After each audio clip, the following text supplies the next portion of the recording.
வணக்கம் மக்களே, welcome to the boomer tax. நான் கடைசியாக பாட்காஸ்ட் போட்டு 6 மாதம் ஆகிட்டுங்க. 6 மாதத்துக்கு கழிச்சு நான் போடுற பாட்காஸ்ட் இது. இந்த வாட்டியாச்சும் கொஞ்சம் கன்சிஸ்டன்சியை மெயின்டைன் பண்ணுவேங்கிற ஒரு நம்பிக்கையில் வாங்க வழக்கம் போல் ஒரு கதையிலேருந்து ஆரம்பிக்கலாம். ஆக்சுவலி இது கதை இல்லைங்க, நடந்த ஒரு சம்பவம். சுமார் ஒரு வாரத்துக்கு முன்னாடி என் ஃப்ரெண்டோட கல்யாணத்தை சென்னையில் முடிச்சுட்டு பூனே ஏர்போர்ட்டில் வந்து லேண்ட் ஆனுங்க. அதுவே ஒரு டைம் ஆயிடுச்சு. அது ஒரு 11:30 ஆயிடுச்சு. சரி, அப்படியே வந்து இந்த ஏர்போர்ட் லக்கேஜ் எடுக்கிற பெல்ட்டுக்கு வந்தால் சுமார் சுற்றி ஒரு 100 பேர் நிற்கிறாங்க.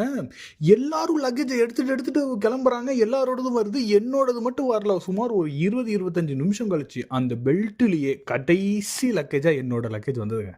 அதை அப்படியே பொறுமையாக எடுத்துட்டு அப்படியே நடந்து இந்த எல்லா ஏர்போர்ட்லேயும் ஊபர் பிக்கப் இன்னொரு இடம் இருக்கும். சரி, அங்கே போய் கேபை பிடிக்கலாம் அப்படின்னு அங்கே வரையும் நடந்து போனால் அங்கே திரும்ப ஒரு கூட்டம்.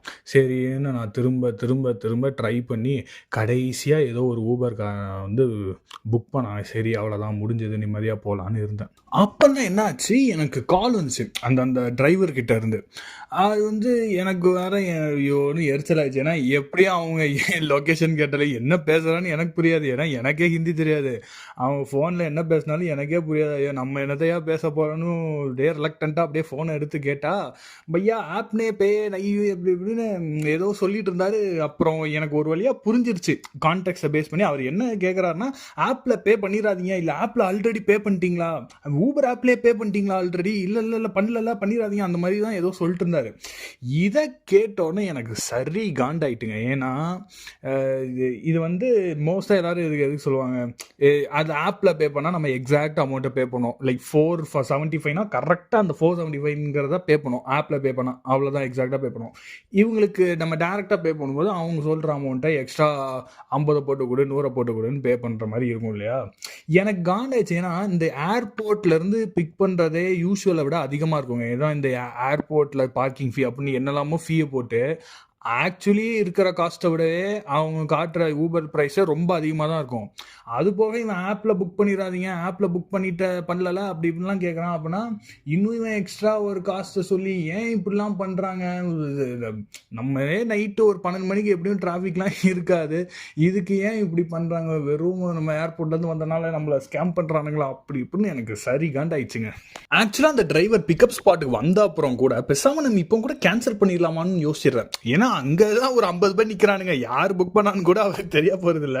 நம்ம பேசாம கேன்சல் பண்ணி வேற கேப் புக் பண்ணிக்கலாம். இவன் இப்படி இருக்காரு, இப்படி நம்மகிட்ட போய் எல்லாத்தையும் இந்த மாதிரி பேராசை பிடிச்சவரா இருக்காரு. அந்த மாதிரிலாம் நான் என்னெல்லாமோ, ஏன்னா நைட்டு வேறையா அந்த தூக்க கழகத்துல நான் என்னெல்லாமோ திட்டிக்கிட்டு இருக்கேன் ஒரு மனசுல.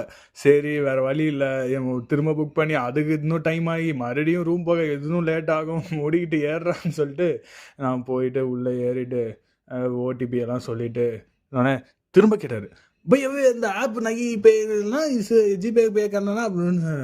எனக்கு புரிஞ்சிச்சு. எஸ் பையா, ஆஃப்டர் ட்ரிப் ஜிபே பே தான் பையா, S Bhaiya, not of pay பையா அப்படின்னு சொன்னேன். அவர் அதுக்கப்புறம் தான் ஒரு விஷயம் சொன்னார். ஓகே அப்படின்னு சொல்லிட்டு அவர் ஹிந்தியில் தான் சொன்னார். ஆனால் எனக்கு அது புரிஞ்சிச்சு. என்ன சொன்னார்னா, லைக் இந்த மாதிரி ஆப்பில் நம்ம பே பண்ணோன்னா அது வந்து டேரெக்டாக ஊபர் அக்கௌண்ட்டுக்கு தானே போகுது. ஸோ ஊபர் அக்கௌண்ட்லேருந்து இவங்க பேங்க் அக்கௌண்ட்டுக்கு வர்றதுக்கு அது 2-3 days ஆகும் போல்.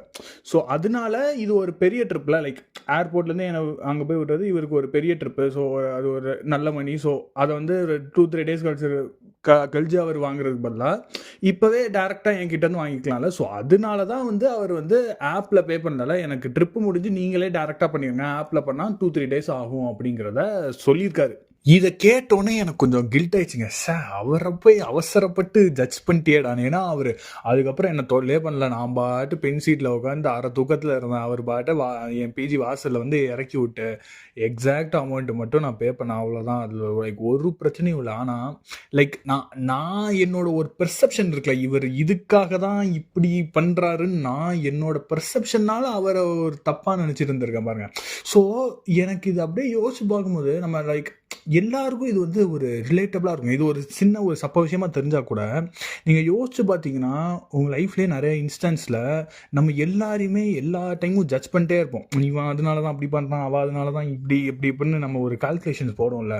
ஆனால் நம்ம அந்த என்டையர் பிக்சர், அவங்க சைடில் இருக்கிற அந்த பெர்ஸ்பெக்டிவ், அந்த ஸ்டோரிஸ், அந்த என்டையர் பிக்சர் தெரியும் போது லைக் நம்மளோட பெர்செப்ஷனே அப்படியே மொத்தமாக மாறிடும் சம்டைம்ஸ்.